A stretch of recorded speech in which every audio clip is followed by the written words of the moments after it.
Hey guys, my name is David, and you are watching Stories Told. Today, I am going to explain a drama, mystery, romance film called A Teacher. Please be aware, the video contains spoilers. Diana Watts is a high school English teacher in suburban Texas. In the beginning of the film, she drives to her school and starts her day. She hands out a quiz and casually chats with the students. Eric, one of her students, asks her if he can borrow a book. Diana gives him one and we immediately cut to the night, where she and her roommate, Sophia, are having a drink in a bar. Sophia notices a text from Eric on Diana's phone. She congratulates her on finding someone. We jump to later that night. Diana meets Eric and they do adult stuff on the back seats. They dress up after the event and talk for a while before Eric tells her he should leave. He tells her he is going to be back tomorrow. Diana kisses him on the lips to say goodbye. She gets home and starts to undress when she notices semen on her dress. We jump to the next day, which happens to be the last day of school before Thanksgiving. The students leave the classroom, but Eric stays to steal a kiss from Diana. Diana starts to flourish, just like a young girl with her first boyfriend. She enters the combination and the other teachers invite her for a drink after work. She refuses the invitation with the excuse of her brother's visit. She then meets up with her brother, Hunter. We learn that their mother has mental disorders and Hunter tells her that she isn't doing well anymore. Diana gets stressed as soon as they start talking about it, and decides to leave in a hurry. We then cut to the next day, where Diana is laying in bed with Eric, talking about how long-term their relationship can be. She tells him this is the happiest she has ever been, but Eric doesn't answer, just dodges the serious statement with a playful kiss. Diana is talking with Sophie when she gets a text from Eric, asking her to send a photo so he doesn't miss her so much. Sophie keeps talking, but Diana isn't paying attention and heads to her room to take a sexy photo. Sophie tells her that she is going to take her to a party to meet her friends. Later, they attend the party and Diana engages into a rather uncomfortable conversation with a man. Another man interrupts them and joins the conversation. The two guys make a joke about her being a teacher that every kid wants to bang. She gets so uncomfortable that she borrows Sophie's car to go home. At home, she tries to call Eric, but he isn't answering his phone. She leaves a message, saying that she misses him and goes to sleep. Diana is visiting Sophie's family. She heads upstairs and rests there for a while. Sophie goes after her and tells her how much the family likes her being there. In the next scene, Diana is back to work, when one of her colleagues tell her that a topless photo of a freshman girl is going around in school. Her colleague goes on about how dumb you have to be to send someone a picture like this, which seemingly bothers Diana. She then meets Eric in a parking lot and asks him to delete the photo she sent him earlier. Eric asks her to meet tonight. She tells him her roommate is out of town so they can meet at her place. She also tells Eric that she is going to chaperone the Sadie Hawkins dance. He tells her that a girl already asked him to go to the dance together.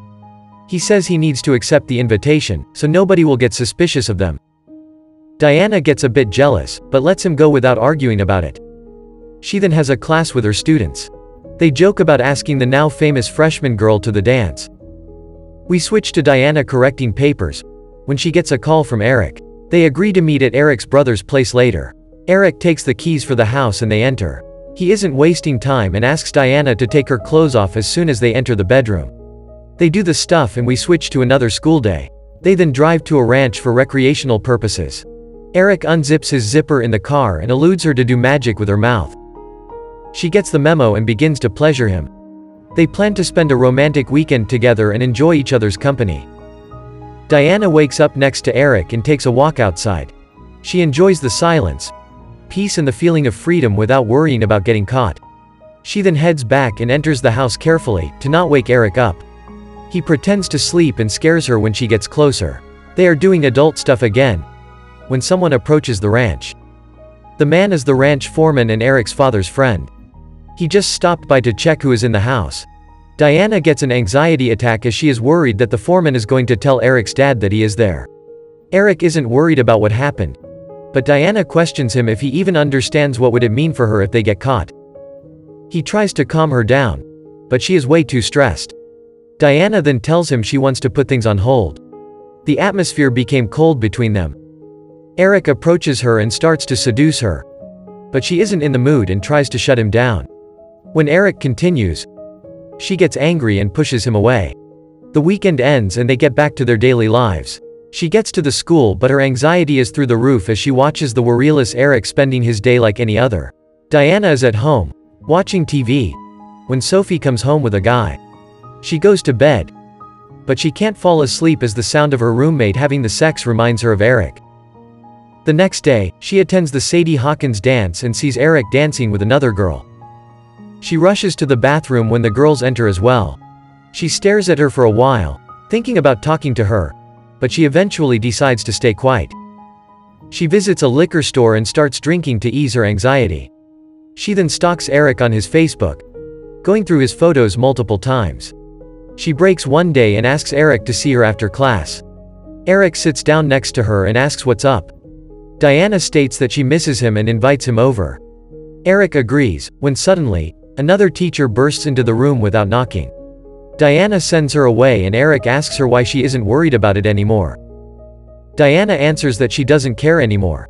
At night, Eric visits her as he promised. She throws herself at him as soon as he steps into the apartment. They are doing the sex but they have to stop because Diana bursts out in tears. Eric tries to confront and kiss her, but she pushes him away again. She then compliments and cuddles him, which confuses Eric even more. Sophie gets home when Eric decides to leave, due to Diana's mood swings. She begs him to stay and tells him she'll do anything, but Eric tells her she is acting insane and leaves. Sophie witnesses Diana running after him. She gets into her car and drives to Eric's house. She texts and asks him to come outside to talk. Eric sends no reply, so she calls the call center to connect her to the house landline. Eric's father picks it up, but tells her Eric is busy. She gets so angry, she starts hitting the wheel and decides to go to the backyard and peek through Eric's window. She knocks on it and asks Eric to come outside. She acts crazy and tells him they are going to fix everything and stay together even after this. Eric's father is coming out to check on them when Eric tells her he doesn't care what she is doing, just leave. She drives away, completely shattered by the events.